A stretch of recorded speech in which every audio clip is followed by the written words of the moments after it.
Itu baru punya akhlak katanya. Bukan masalah ini, bukan masalah gengsi ya. Saya sendiri itu dolan ke alumni itu jarang karena ya takut. Kiai kan yo nganggur jam 09.00 nganggur, jam 10 nganggur. Bisa saja alumni itu kerja di pabrik, bisa saja yang latihan ekonomi di pasar. Sehingga kalau saya datang jam 9, iki kiai sing nilai santri ini, apa kiai sing ganggu santri. Lah karena orang ini melakukan rutin gak kok berpikir, pokoknya ngono jenenge silaturahim. Mau nyerah kok berpikir, padahal kalau diangen-angen ini kiai yang nilai santri ini, apa kiai yang ganggu santri ini karena datang di jam kerja. Nah, bayangkan kalau kebenaran dulu itu dikawal oleh satu peradaban perang. Jadi Nabi sesuai diangen-angen Pak Nabi. Perang Badar menang Nabi, perang Uhud menang wong kafir, perang ini gonta-ganti. Apapun itu yang penting satu kesimpulannya, cara Rasulullah kesimpulannya satu. Orang tidak kober mikir kebenaran secara mengendapkan pikiran dengan pikiran jernih. Maka hebatnya Nabi ketika perjanjian, pokoknya saya minta nggak ada perang. Dan orang boleh mendiskusikan Islam. Itu luar biasa idenya Nabi. Karena bawaan perang itu orang kan nggak kober mikir. Ibarat seorang misalnya seneng satu perempuan, ketemu rivalnya langsung perang kan gak mikir. Tapi kalau kau bermikir, diangen-angen cawe wedok iku ora seneng aku. Untungnya apa untuk wong ayu ora seneng, malah mau loro hati. Terus sudahlah, buruan dialihkan kemana kan gitu. Itu nak mau amen WA nan tukaran lewat SMS atau tarung langsung ora kau bermikir. Tapi kalau kau bermikir, akhirnya berpikir nih. Perempuan tadi sebenarnya yang disenangi siapa? Oke, ternyata senang Pak Erik. Sudah kita ngalah. Karena tidak ada nikmatnya kan menikahi perempuan yang sama sekali tidak mencintai kita. Tapi kalau nak kau berpikir pokoknya diprovokasi, wah kue kalah mbak A, kue kalah mbak B, pikirannya kan, ojo sampai kalah. Bareng wis menang ternyata ada emas. Lah. Nah bayangkan Islam itu seperti itu dulu, dipertarungkan. Luang Islam itu dinu aklin, agama yang diterima dengan akal sehat. Tapi sekarang ukurannya perang, yang menang berarti benar, yang menang benar, kan terus jadi repot.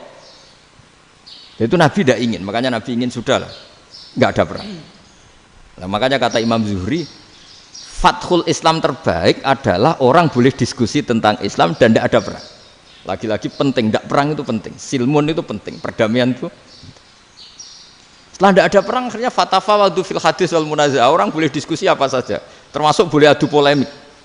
Konsep satu Tuhan dan Tuhan banyak diperdebatkan. Akhirnya Nabi secara rileks bisa menjelaskan. Muhammad, urusan kita banyak. Kalau Tuhannya satu tidak cukup, Tuhan harus banyak untuk menyelesaikan berbagai urusan. Ada Tuhan bagi rektorat, bagi macam-macam kan. Ada Tuhan untuk ngurusi utang, ngurusi BPKB, macam-macam. Terus kata Rasulullah, enak saja Nabi jawabnya. Ya kalau kamu punya majikan banyak, perintahnya beda-beda, kamu mangkel enggak, bingung enggak? Ya susah mat. Kalau majikannya banyak, perintahnya beda-beda, kita jadi repot. Senang mana? Senang majikan satu. Ya sudah Tuhanmu itu majikan kamu. Kalau Tuhannya banyak, perintahnya macam-macam, kamu yang repot. Akhirnya sudah mat Tuhannya satu aja. Nah, itu ya barokahnya diskusi tadi, barokahnya enggak perang. Daraballahu mathalan rajulan fihi syuraka'u mutasyakisuna wa rajulan salamal lirajul hal yastawiyani masalah. Terus alhamdulillah. Jadi orang yang paling kafir pun saat itu taslim. Nah, ini kembali ke kalimat la ilaha illallah. Saya tidak perlu provokatif, pasti teori saya itu benar. Bukan saya bilang benar itu karena sombong, enggak. Ini sesuai teks. Misalnya begini, benar enggak kelompok takfiri yang suka ngafirkan orang lain? Itu pasti tidak benar. Logikanya gampang. Orang yang kafir 70 tahun saja dengan melafadzkan la ilaha illallah menjadi muslim. Masa dengan kalimat yang sama yang muslim menjadi kafir? Itu logikanya kan enggak ketemu. Orang kafir 70 tahun untuk menjadi muslim disuruh baca apa? La ilaha illallah. Tapi gara-gara baca la ilaha illallah nyekel patok jadi kafir. Pertanyaannya, loh ini kalimat apa? Kalimat untuk mengkafirkan apa kalimat untuk mengislamkan? Karena yang kafir dengan kalimat itu menjadi Islam, ternyata yang Islam dengan kalimat itu menjadi kafir. Itu ketemu enggak cara logika itu kan enggak ketemu kan? Makanya cara pikirannya Abdul Hasan As-Sadzili, dan saya setuju pikiran itu. Istighfar ini boleh orang Jawa Timur protes karena kadang beda manhaj, tapi jangan protes saya, protes Abdul Hasan As-Sadzili, kualat mesti sampean. Ketua Torekoh napa? Sadziliyah. Cara madzhab Sadili dan Anda boleh berbeda madzhab. Mencari khasnya wong kampus sing wani beda. Beda kapasitas lah pokoknya butuhnya beda. Dan ketok pinter, ketok kritis tuh. Cara madzhab Abdul Hasan As-Sadili itu gini Pak Rektor. Jadi istighfar itu baik. Tapi ba'da kamali tauhid, setelah tauhidnya itu benar. Alasan beliau masuk akal. Ketika ada ayat fa'alam annahu la ilaha illallah wastaghfir li dzambik. Bihadil kalimah. Jadi orang boleh istighfar itu setelah tauhidnya benar. Alasannya Abdul Hasan As-Sadili begini. Qulil ladzina kafaru iyantahu yughfar lahum ma qad salaf. Katakan kepada mereka yang kafir, sekali mereka tidak kafir, maka otomatis dosanya masa lalu diampuni. Pertanyaannya, yang bisa menghentikan kekafiran itu kalimat apa? La ilaha illallah. Dengan hanya melafadzkan la ilaha illallah Muhammadur Rasulullah langsung yughfar lahum ma qad salaf, langsung dosanya diampuni. Berarti yang menjadi pengampun dosa lah, penyebab pengampunan itu apa? La ilaha illallah. Itu bahkan orang kafir belum istighfar. Di ayat itu kan Allah enggak mensyaratkan setelah la ilaha illallah istighfar baru diampuni, enggak. Asal la ilaha illallah langsung yughfar lahum ma qad salaf. Saya ulang lagi ya, jelas ya. Jadi kulil ladzina kafaru iyantahu yughfar lahum ma qad. Nah, sekarang iyantahu, mereka berhenti dari kafirnya. Syaratnya pakai apa? La ilaha illallah Muhammadur, itu langsung yughfar lahum ma qad. Artinya apa? Ghufranullah itu bisa didapat hanya dengan mujarrodut tauhid, yaitu hanya dengan melafadzkan kalimat thayyibah. Dan sahnya istighfar juga berdasar kalimat thayyibah itu. Misalnya gini, orang kafir sebelum Islam melafadzkan astaghfirullah, astaghfirullah, astaghfirullah, kira-kira diterima enggak? Enggak kan? Karena syaratnya istighfar ba'dat tauhid. Nah, makanya dalam madzhab Sadili istighfar itu setelah la ilaha illallah. Karena cara pandang ya seperti itu. Jadi fa'alam annahu la ilaha illallah wastaghfir li dzambi. Jadi dengan kebenaran tauhid saja ini sudah cukup kita insya Allah layak diampuni. Karena innallaha la yaghfiru ayyusyraka bihi wa yaghfiru ma duna dzalika liman yasha. Jadi orang yang tauhidnya benar itu bisa diampuni Allah asal tauhidnya benar. Itu Allah ngendikan liman yasha wa yaghfiru ma duna dzalika liman yasha. Dawe Imam Suyuti walam yakun liman yastaghfir. Jadi orang yang bertauhid secara benar meskipun gak sempat istighfar itu tetap potensi diampuni. Karena bawaan tauhid itu sudah menjadi layak diampuni. Kayak orang kafir sekali ngelafadzkan kalimat tauhid mbok gak istighfar langsung diampuni. Nah, karena melihat seperti itu terus orang berlomba-lomba memperbanyak jumlah ngelafadzkan la ilaha illallah. Jadi kita yang alim, kita semua, saya tidak bilang saya, kita termasuk yang di pinggir-pinggir saya ngaku alim orang masalah lah soalnya. Kita semua yang alim-alim itu tahu bahwa la ilaha illallah itu super. Sudah bawaannya tauhid, juga punya kelayakan diampuni. Nah, kemudian nasib kita agak sial. Malah kalimat ini dituduh bid'ah, dituduh khurafat. Mergo Nabi enggak pernah tahlilan, Nabi enggak pernah. Nabi enggak pernah tahlilan, kalau diartikan Nabi ora tau maca la ilaha illallah, nek gak kalimat ini. Nah, ini provokatif ini. Jadi ini sudahlah keanehan-keanehan ini kita terima karena ciri utama wali, ciri utama ulama itu wa'udhu fisabili, harus pernah disakiti. Jadi kalau Unisma sakit karo dituduh apa? Dituduh bid'ah itu berarti belum calon ulama. Calon ulama itu wa'udhu fisabili, harus disakiti. Jadi kalau kamu disalahpahami itu ya harus santai. Provokatif tadi. Iya, termasuk provokatif tadi. Termasuk diatur tadi itu. Jadi kalau cara berpikir kan, karena mereka itu memang kalau kita turutin itu memenya itu terlalu, kadang menghujat kita itu enak ya jadi KNU, ada orang mati datang, kiainya dapat makan, dapat rokok, terus pulang gitu. Jadi apa, terus kita kayak tersangka terus. Kita kan kayak tersangka terus, tertuduh terus itu. Terus yang orang NU ya memenya juga nggak kalah ekstrimnya.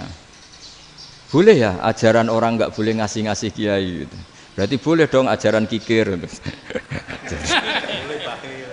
Jadi memang kadang apa ya, cangkem elek lah bahasa kasarnya itu. Itu memang kadang lebih mengenakan Kalau kita datang ke acara mayat kan dapat makan, dapat minum. Kalau yang sohibul bed rokok ya dapat rokok. Kalau kiainya dapat wajib, kadang 20.000, kadang 50.000. Terus memenya itu kok setega itu ya, ada orang meninggal kok malah kita makan-makan. Seakan-akan kan kultur ini biadab kan gitu. Tapi yang orang NU kebalikan bales. Oh ternyata nggak boleh ya mayat disodakoi. Ternyata nggak boleh ya orang dermawan. Berarti Islam membolehkan medit ya gitu. Yang podo dene kan. Tak angen-angen iku luwih mandi timbang takbir ya kan. Karena ini kan memicu emosi kan. Memicu apa? Emosi. Nah, tapi saya kalau disuruh bela mana itu tidak ada yang saya bela. Ya seorang sudah lah, kalau mau nganggur saja sudah itu. Ya tapi itu memang apa ya? Itu khazanah Islam. Ada yang kritik, ada yang enggak. Ya itu memang khazanah. Ya biasa aja kalau saya biasa. Karena dulu ulama itu sudut pandangnya itu ya seperti itu. Ada yang ulama suka ibadah itu sholat, ada yang milih apa tidur. Sampai Imam Ghazali bilang suatu saat ibadah terbaik di zaman akhir itu tidur kan. Sholat saja kalah sama tidur kan. Tapi itu loh ya, yang wajib tetap loh, terus kamu gak sholat wajib. Begini beliau mencontohkan itu. Ada orang sholat tahajud terus obsesinya itu ingin hajatnya terkabulkan. Sementara yang tidur obsesinya nikmati rahmatnya Allah, boleh tidur, bisa tidur. Kata Imam Ghazali, timbang kita tahajud terus nuntut pangeran aduk turu katanya. Mergo engko dia akibat terus setan memberi bisikan, lho nyatanya kamu tahajud ya gak terkabul. Berarti cerita bahwa Nabi ngendikan kalau doa tahajud mustajab enggak. Daripada ngono ki aduk turu ora tau ndonga. Timbang abri-abri Islam ya, timbang elek-elekin apa? Islam. Jadi ulama itu mulai dulu itu sudah berpikir. Banyak orang menjadikan tahajud, sholat malam itu media untuk hajatnya. Dan kalau nggak kesampaian ini mutung. Nyalahkan kiainya ijazah ramandi. Macam. Daripada ngono ora usah apa? Tahajud itu turu. Dan jenis kayak ini tuh banyak. Makanya ulama kayak saya itu saenake dhewe itu ya jarak. Saya sering didolani muhibbin terus bilang, Gus saya doakan gini-gini, saya mau nyalon bupati atau saya gini. Saya bilang, gak waduh orang dongo, nak ramandi, darani ulama dongane ramandi. Nak mandi, kamu jadi bupati tetap nganggep karena beli. Sopo sing raro bupati saya gak beli. Ribet kan? Ketika mereka jadi, ngunsurkan doa kamu apa karena kemarin beli? Yang beli maksudnya, nggak beli gak usah tersinggung. Jadi ribet ngadepin. Nggak artinya gini loh, doa itu jangan dipakai begitu loh. Kalau minta nasihat, tak nasihati jadi bupati yang baik, gubernur yang. Kalau minta doa itu resikonya. Akhirnya kiai kalau diminta doa ya doa, sebenarnya diisinya itu nggak doa kemenangan. Itu nggak selamat gitu. Karena ribet. Makanya Islam itu doa itu setelah iman. Aturan iman benar baru doa. Aturan iman benar termasuk Allah itu yaf'alu ma yasha, boleh melakukan yang dikehendaki. Allah enggak boleh terdikte oleh doa kita, enggak boleh. Ya saya ulang lagi ya, mazhab Hasan Asyadzili ini khas kita. Jadi la ilaha illallah itu didahulukan sebelum istighfar. Tapi kebalikannya mazhab Imam Sanusi itu dibalik. La ilaha illallah itu kalimat yang sakral. Karena yang sakral dibutuhkan muqaddimah, yaitu yang melafadzkan harus yang sudah bersih, yang sudah steril baru melafadzkan la ilaha illallah. Maka dalam mazhab Sanusiyah istighfar dulu baru la ilaha illallah. Nah, cara mazhab Abdul Hasan Asyadzili kebalikan, istighfar itu sah setelah sahnya tauhid. Kamu ikut mana dulu? Asyadzili apa Sanusiyah? Alhamdulillah sama-sama tidak paham ya sudah. Akhirnya sudah. Ya saya nggak kemana-mana kan gitu. Jadi apa ya? Terus ini saya teruskan, ini biar khas pesantren atau khas NU lah, kalau bahasa Pak Rektor khas NU. Ini Ben sampean tahu beberapa perbedaan itu lazim, halaman 24. Ya, halaman 24 sama 25. Tak baca, ini masih orisinil. An Sufyan bin Uyainah, ini juga gurunya Imam Syafi'i. Kata Sufyan bin Uyainah, beliau cerita, kana Isa wa Yahya alaihi masalam ya'tiyanil qaryah. Fayas'alu Isa an syirari ahliha. Was'alu Yahya an khiyari ahliha. Jadi Nabi Isa dan Nabi Yahya itu satu generasi, sama-sama masih muda. Kalau di satu kampung yang Nabi Yahya tanya, ini keluarga terbaik siapa? Saya mau nginap di situ. karena kumpul orang baik itu nyaman. Kalau Nabi Isa kebalikan, keluarga terburuk mana ya saya tak di situ. Nah terus akhirnya faqala lahu Yahya lima tanzilu ala syirarin nas. Kenapa kalau kamu bermalam kok malah kumpul orang-orang yang nakal? Innama ana tabibun udawil mardo. Saya ini nabi ibarat dokter. Di mana-mana dokter yang ngumpuli yang sakit, ngobati yang sakit. Makanya di NU itu ya banyak Kiai Jazab mengumpuli yang nakal-nakal. Nak tepak yang ngentas yang nakal, nak ra tepak ya katut. Ini adu nyali lah sudah gitu. Tapi itu ada ilmunya, yaitu niru Nabi siapa? Isa. Kalau kamu dokter penelitian tuh cari daerah yang banyak pandemi apa yang bersih? Yang banyak pandemi, karena yang namanya penelitian ya di situ kan. Kalau kamu dakwah ngentas kemiskinan, ke daerah miskin apa daerah kaya? Nah sama, kalau ngentas kefasikan ke daerah fasik apa daerah orang soleh? Fasik. Ya, tapi itu Nabi Isa. Nah kalau kamu tidak Nabi kan potensinya kan itu.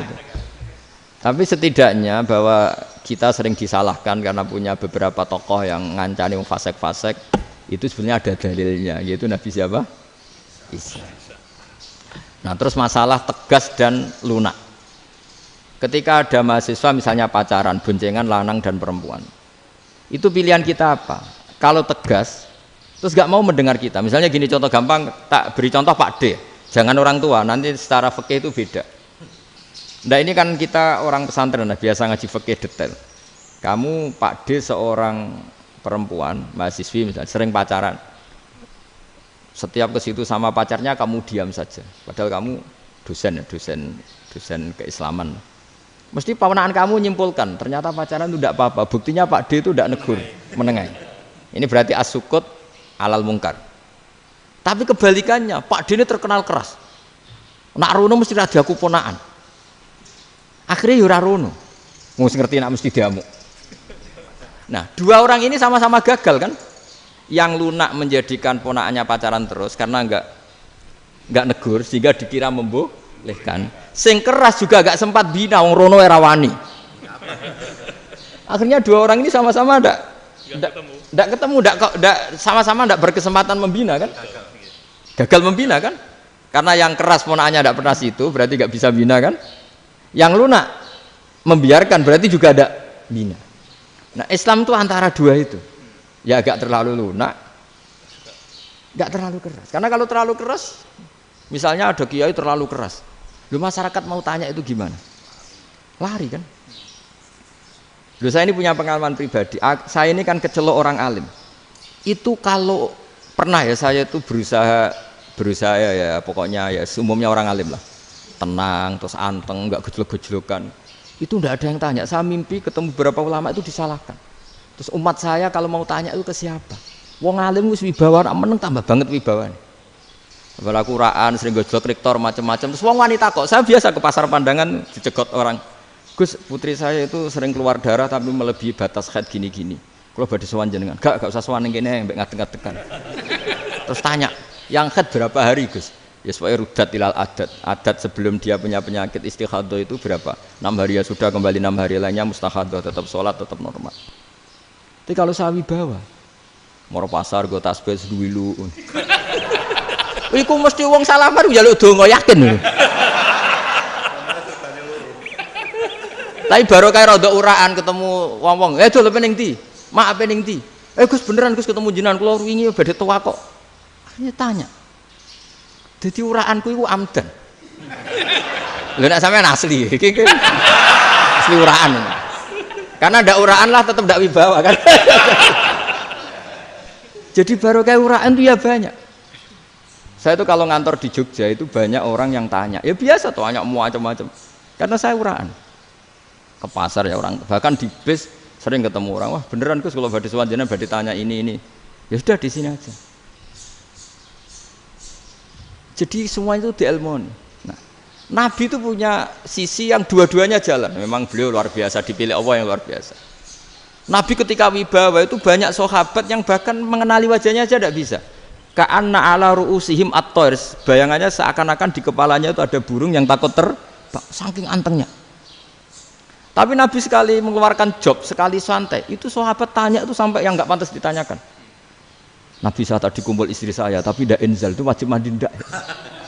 Aro'aita law anna ahadana ya'ti imra'atahu wa lam yunzil. Itu ya ditanyakan.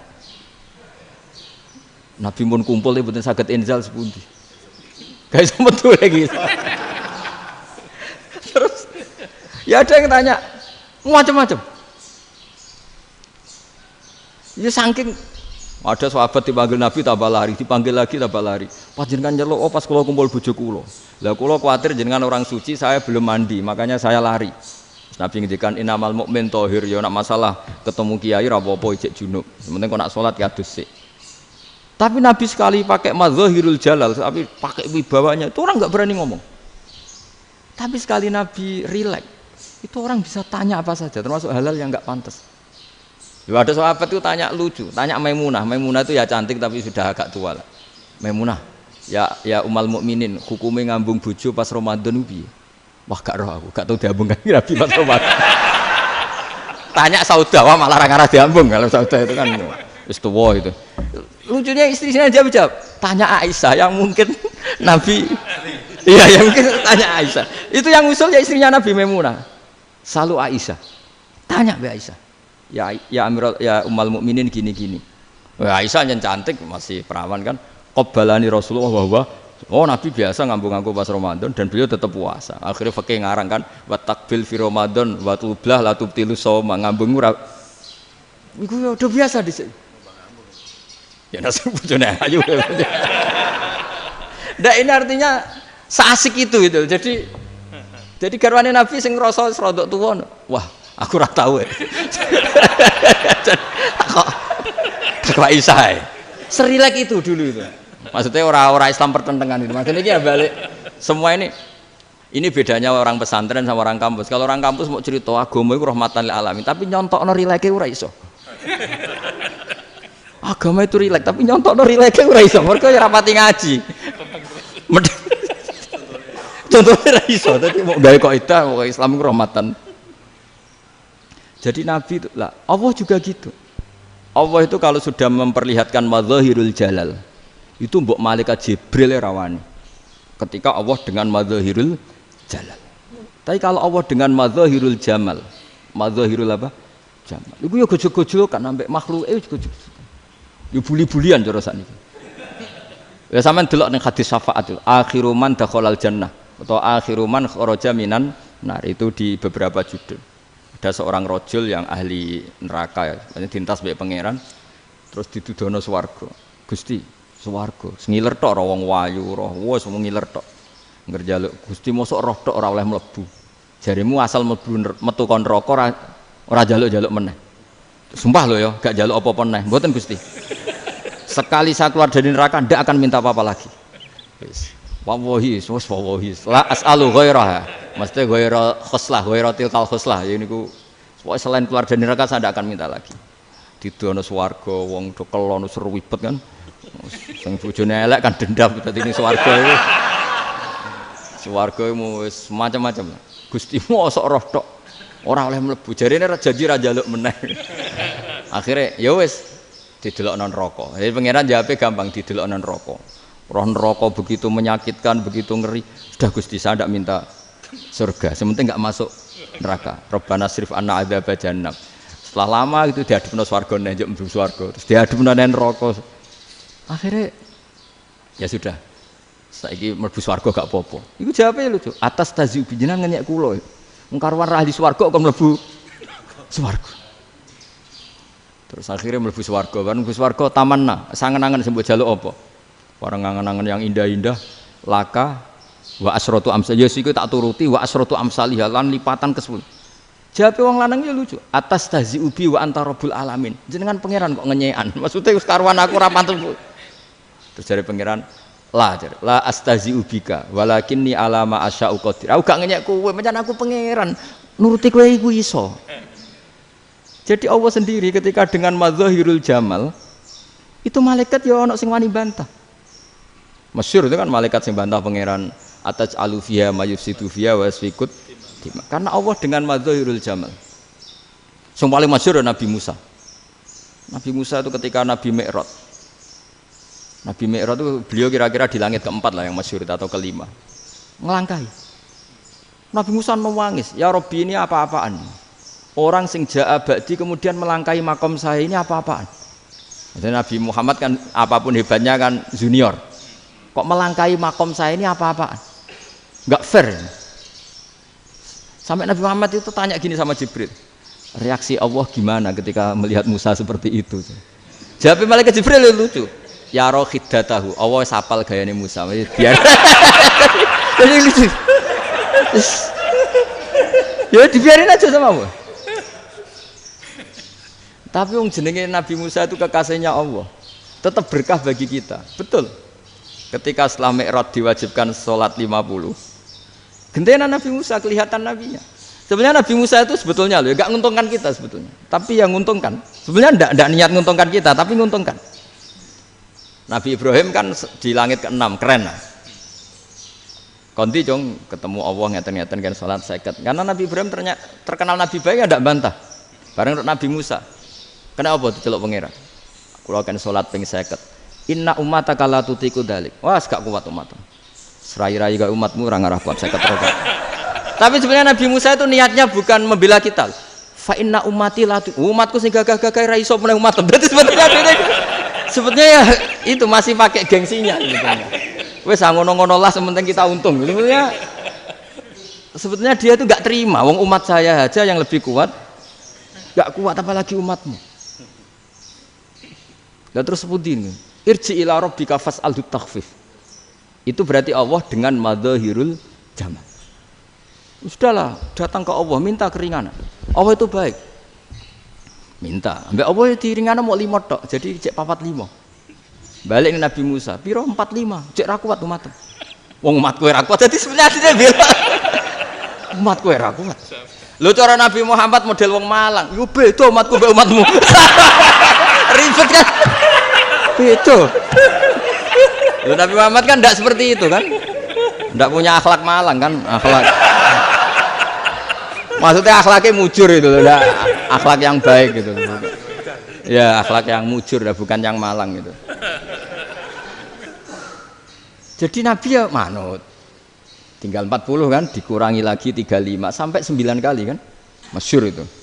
Ya kan kalau dikurangi 55 kan berarti turun naik kan 9 kali. Lalu itu setelah 5 itu Nabi Musa aja usul, masih ragu. Itu cara Nabi munggah nentek.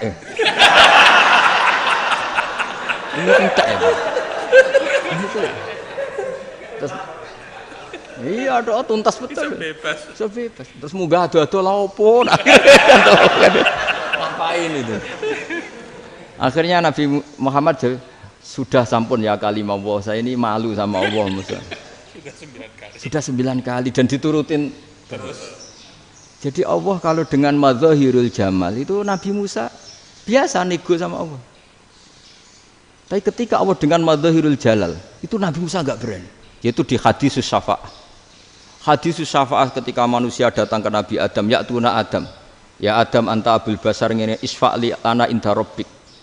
Kamu saya minta mensafaati kita. Nabi Musa, Nabi Adam ya inna rabbi qad ghadibal yauma ghadaban lam yaghdab qablahu mislah wa la yaghdab ba'dahu mislah. Ini Allah sedang murka besar dan tidak akan murka seperti ini lagi. Sudah saya tidak berani, nafsi. Nabi Ibrahim enggak, termasuk Nabi Musa ketika itu ya enggak berani. Karena Allah dengan madzahirul jalal. Itu Nabi Musa enggak berani. Sudah saya sendiri itu pernah salah. Yaitu saya membunuh seseorang yang enggak disuruh oleh Allah membunuh itu. Yang pas jotosi orang Kipti. Akhirnya datang ke Nabi Muhammad. Pas ke Nabi Muhammad, Allah dengan madzahirul jamal. Dengan madzahirul jamal sampai Kanjeng Nabi ngendikan analah saya akan memintakan syafaat kalian. Terus fa ahmadu rabbi bima hamida allamaniha rabbi. Saya muji Allah dengan pujian-pujian yang orang lain tidak tahu, hanya saya yang diajari, kata Rasulullah. Nah di sini menurut banyak ulama termasuk kitab yang saya baca, kenapa Muhammad sebagian namanya Ahmadu? Itu dari af'al tafdil fa Muhammadun Ahmadu min ghairihi. Muhammad Rasulullah itu kalau muji Allah di atas cara mujinya Nabi yang lain. Jadi Ahmadu bukan dari fi'il mudhari' lil mutakallim tapi dari af'al apa? Tafdil. Fa Muhammadun Ahmadu min ghairihi. Bahwa Kanjeng Nabi Muhammad sallallahu alaihi wasallam itu cara mujinya Allah di atas pujian para nabi.